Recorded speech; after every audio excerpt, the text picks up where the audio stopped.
O canal Sagradas Escrituras inicia com uma frase que o próprio Jesus Cristo dizia sempre: é preciso que se cumpra as Escrituras. Escrituras dão testemunha de mim. Ainda não lestes as Escrituras? Para ouvir e colocar em prática a sua palavra, vamos invocar seu Espírito através dessa oração.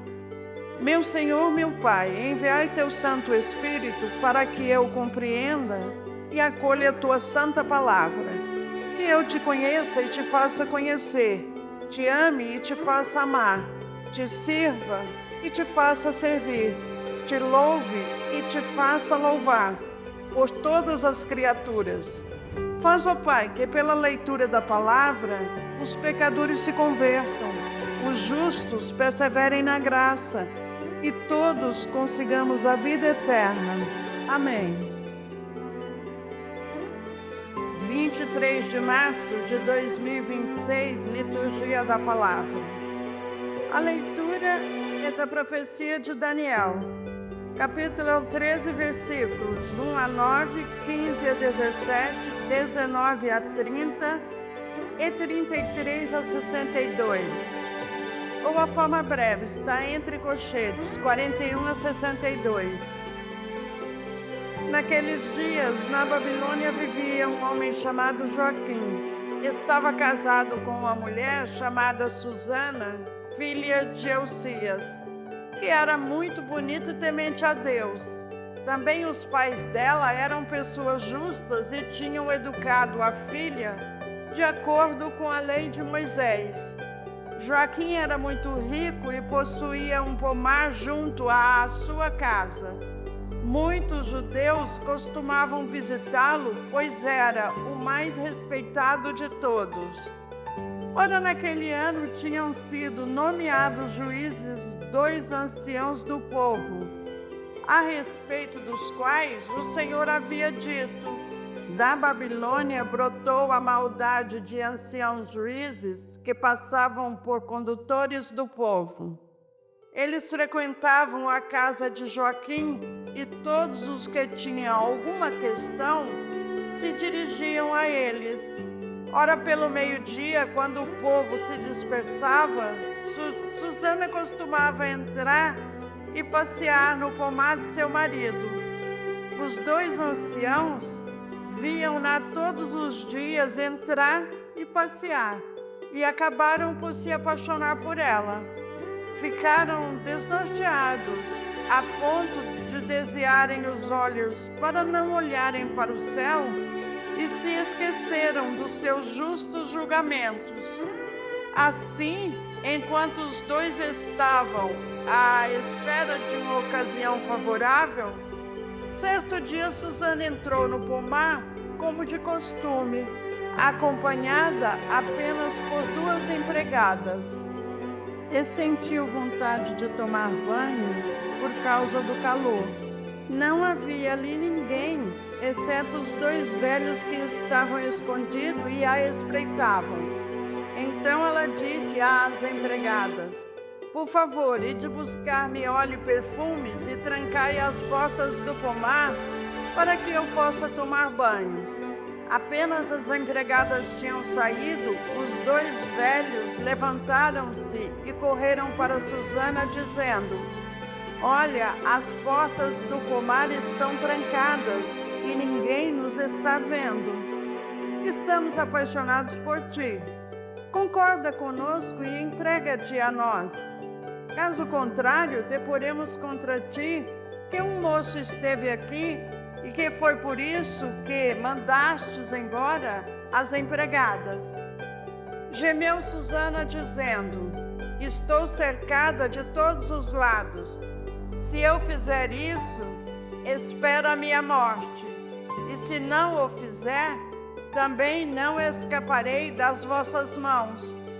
Mas é melhor para mim, não o fazendo cair nas vossas mãos, do que pecar diante do Senhor. Então ela pôs-se a gritar em alta voz, mas também os 2 velhos gritaram contra ela. Um deles correu para as portas do pomar e as abriu. As pessoas da casa ouviram a gritaria no pomar e precipitaram-se pela porta do fundo para ver o que estava acontecendo. Quando os velhos apresentaram sua versão dos fatos, os empregados ficaram muito constrangidos, porque jamais se dissera coisa semelhante a respeito de Susana. No dia seguinte, o povo veio reunir-se em casa de Joaquim, seu marido.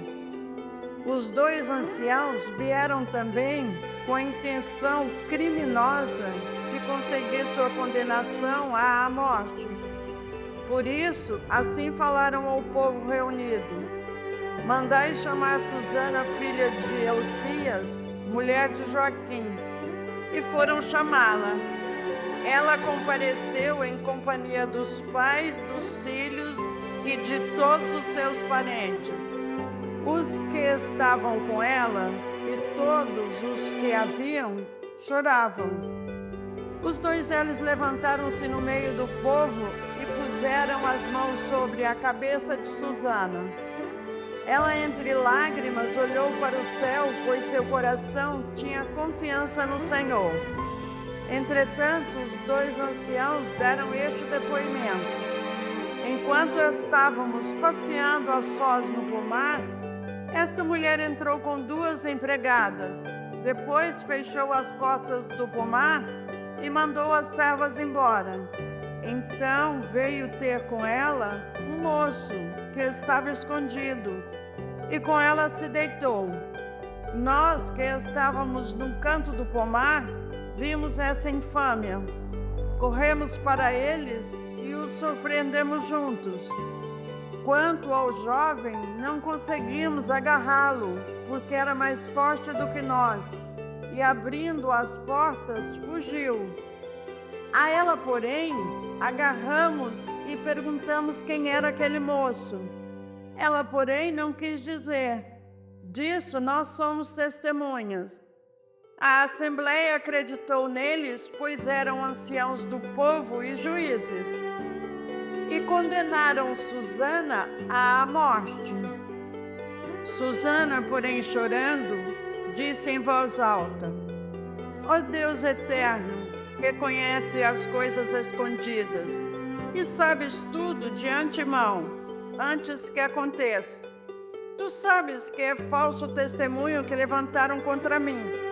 Estou condenada a morrer, quando nada fiz do que estes maldosamente inventaram a meu respeito. O Senhor escutou sua voz. Enquanto a levavam para a execução, Deus hesitou o Santo Espírito de um adolescente de nome Daniel, e ele clamou em alta voz: sou inocente do sangue dessa mulher. Todo o povo então voltou-se para ele e perguntou: que palavra é essa que acabas de dizer? De pé no meio deles, Daniel respondeu: sois tão insensatos, filhos de Israel, sem julgamento e sem conhecimento da causa verdadeira? Vós condenais uma mulher de Israel? Vós condenais uma filha de Israel? Voltai a repetir o julgamento, pois é falso o testemunho que levantaram contra ela. Todo o povo voltou apressadamente, e outros anciãos disseram ao jovem: senta-te no meio de nós e dá-nos o teu parecer, pois Deus te deu a honra da velhice. Falou então Daniel: mantende os 2 separados, longe um do outro, e eu os julgarei. Tendo sido separados, Daniel chamou um deles e lhe disse: velho encarquilhado no mal, agora aparecem os pecados que estava habituado a praticar. Fazia julgamentos injustos, condenando inocentes e absolvendo culpados. Quando o Senhor ordena: tu não farás morrer o inocente e o justo. Pois bem, Se é que vistes, diz-me, à sombra de que árvore os viste abraçados? Ele respondeu, à sombra de uma aroeira. Daniel replicou, mentiste com perfeição contra a tua própria cabeça. Por isso, o anjo de Deus, tendo recebido já a sentença divina, rachaste pelo meio. Mandando sair este, ordenou que trouxessem o outro, raça de Canaã e não de Judá. A beleza fascinou-te e a paixão perverteu o teu coração. Era assim que procedíeis com as filhas de Israel, e elas, por medo, sujeitavam-se a vós. Mas uma filha de Judá não se submeteu a essa iniquidade. Agora, pois, diz-me, debaixo de que árvore os surpreendestes juntos? Ele respondeu, debaixo de uma azinheira. Daniel retrucou, também tu mentiste com perfeição contra a tua própria cabeça. Por isso o anjo de Deus já está à espera com a espada na mão, para cortar-te ao meio e para te exterminar. Toda a assistência pôs-se a gritar com força, bendizendo a Deus que salva os que nele esperam. E voltaram-se contra os dois velhos, pois Daniel os tinha convencido por suas próprias palavras de que eram falsas testemunhas. E agindo segundo a lei de Moisés, fizeram com eles aquilo que haviam tramado perversamente contra o próximo. E assim os mataram, enquanto naquele dia era salva uma vida inocente. Palavra do Senhor, graças a Deus. Glória a vós, Senhor Jesus, primogênito dentre os mortos. Não quero a morte do pecador, diz o Senhor, mas que ele volte, se converta e tenha vida.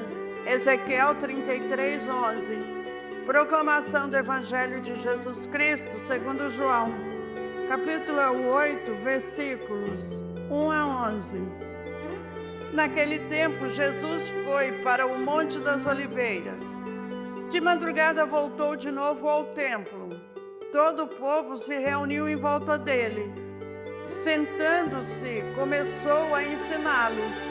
Entretanto, os mestres da lei e os fariseus trouxeram uma mulher surpreendida em adultério. Colocando-a no meio deles, disseram a Jesus, Mestre, esta mulher foi surpreendida em flagrante adultério.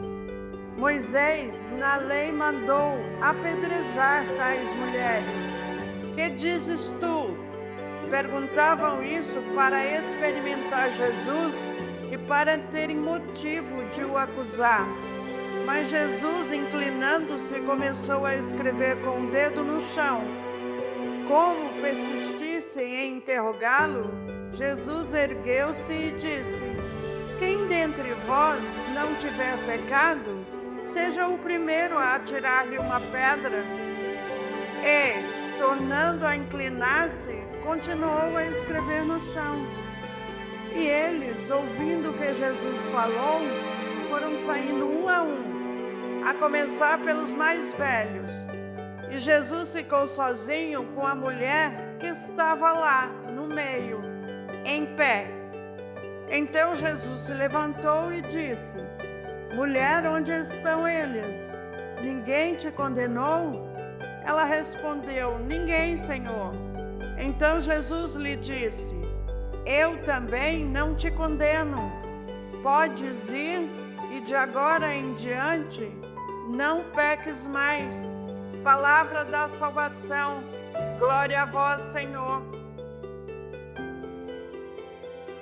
Reflexões sobre o Evangelho do dia 23 de março de 2026. Esta página do Evangelho revela uma decidida defesa da mulher. As lideranças colocam Jesus em uma situação difícil, entre a misericórdia e a justiça. O objetivo dos que apresentaram a mulher pecadora era acusar Jesus como inimigo da lei de Moisés e, portanto, inimigo de Deus.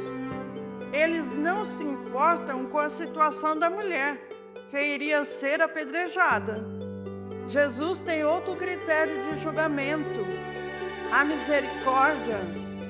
Convida também seus interlocutores de todos os tempos a passar da lei externa para a lei interiorizada, a partir da própria responsabilidade. No final do relato estão, diante uma da outra, a miséria e a misericórdia. Santo Agostinho. Encerraremos pedindo ao Senhor que não tires a cruz, mas que nos dê forças para carregá-la através da sua palavra. Amém.